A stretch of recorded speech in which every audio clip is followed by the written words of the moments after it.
Selamat pagi, salam sejahtera. Terima kasih kerana menonton channel Nazilin Unity.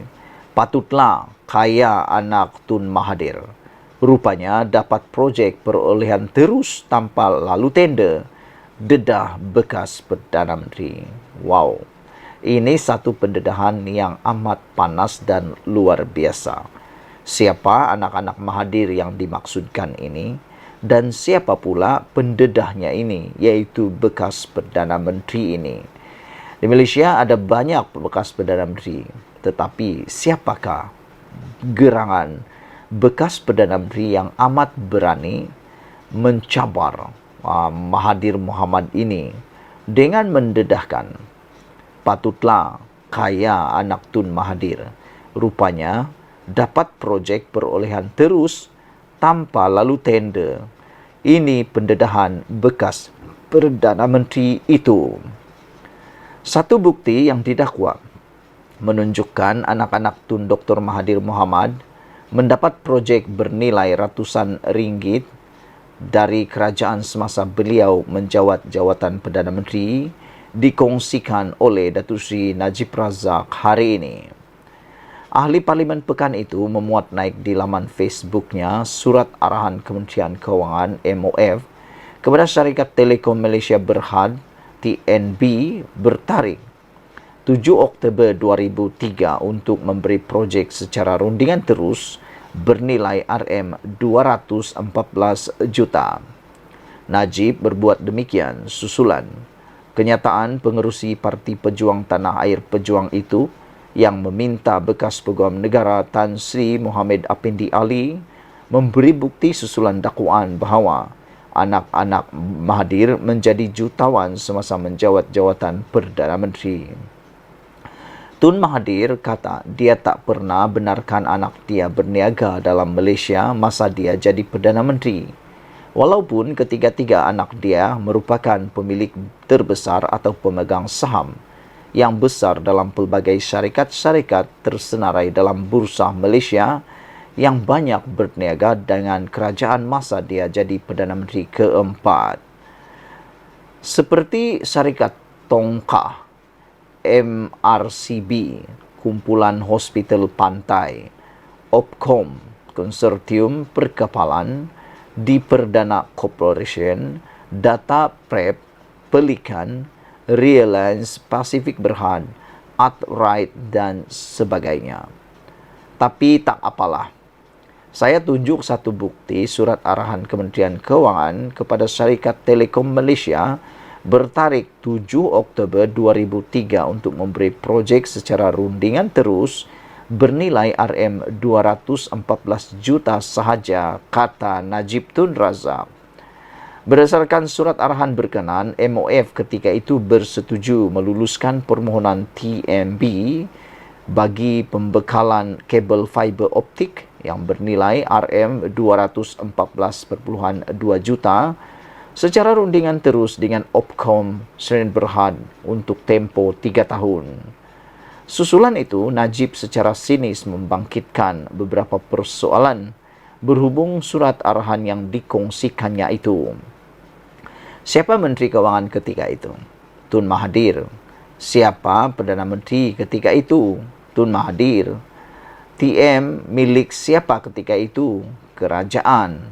Opcom milik siapa ketika itu?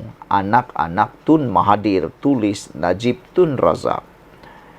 Siapa terpanggil? Saya terpanggil untuk beri jawapan juga sebab bimbang dengan alasan penyakit Melayu mudah lupa, sindirnya.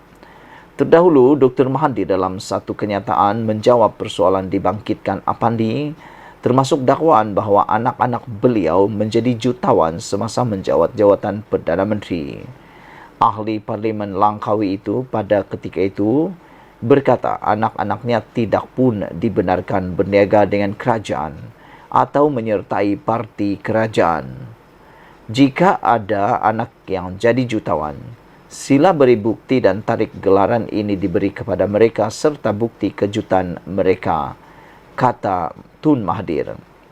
Jika tidak ada bukti, saya anggap kenyataan ini adalah fitnah dan saya berhak bertindak mengikut undang-undang, kata Tun Mahathir Mohamad.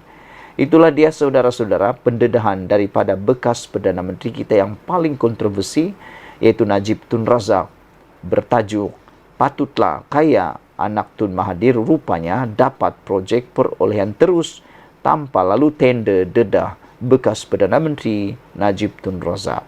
Dipetik daripada Info Rakyat. Sekian dulu untuk kali ini. Jangan lupa tekan butang subscribe, share video ini. Kita jumpa lagi. Bye-bye. Selamat pagi, salam sejahtera. Terima kasih kerana menonton channel Nazilin Unity. Pagi ini kita digemparkan dengan bagaimana seorang hakim telah pun menyekolahkan pemimpin Perikatan Nasional ini. Apa yang dia buat, rupa-rupanya ini yang dia buat. Sebelum kita teruskan ulasan pendedahan pagi ini, jangan lupa tinggalkan komen anda, tekan butang subscribe.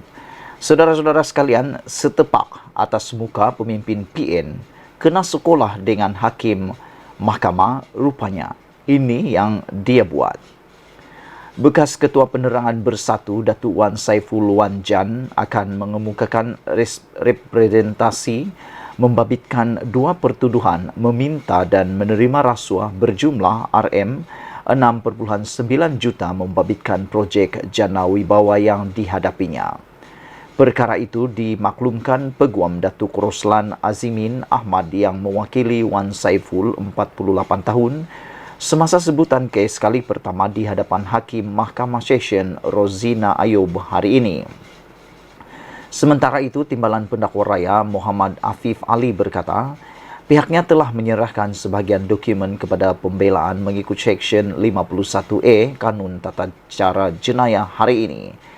Bagaimanapun, sebahagian lagi dokumen-dokumen lain seperti dokumen bank dan dokumen Suruhanjaya Syarikat Malaysia SSM akan diserahkan nanti. Oleh itu, pihak kami mohon jasa untuk mendapatkan dokumen asal daripada bank, kata beliau.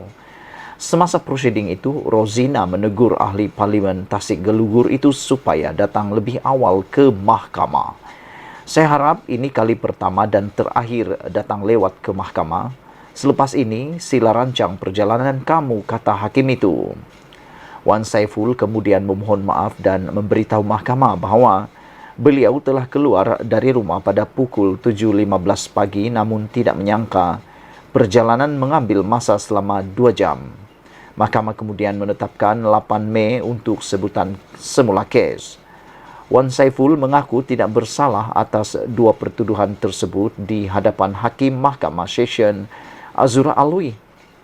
Bagi pertuduhan pertama, dia didakwa meminta wang suapan daripada Tuan Lian Tan Chuan sebagai dorongan untuknya membantu syarikat Neptruis Sdn Berhad mendapatkan projek Central Spine Road Sertik ke persimpangan Lebuh Raya Pantai Timur daripada kerajaan Malaysia secara prakelayakan yang jumlah keseluruhannya RM232 juta.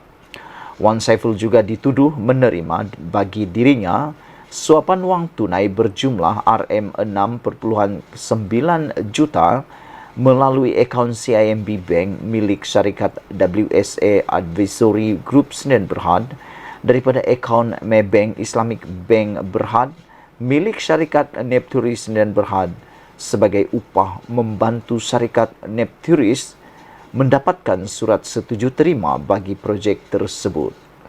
Beliau didakwa melakukan kedua-dua kesalahan tersebut di Royal Lake Club Taman Tasik Perdana di sini pada April 2022 dan di CIMB Bank Berhad Cawangan Bukit Tunku Taman Tunku Bukit Tunku di sini antara 8 Julai 2022 hingga 30 September 2022.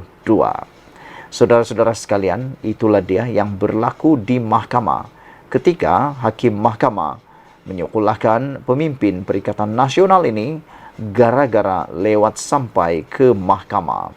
Dengan itu, hakim menasihati supaya ini adalah kali pertama dan terakhir beliau datang lewat ke mahkamah dan memohon supaya pemimpin Perikatan Nasional ini merancang perjalanan beliau.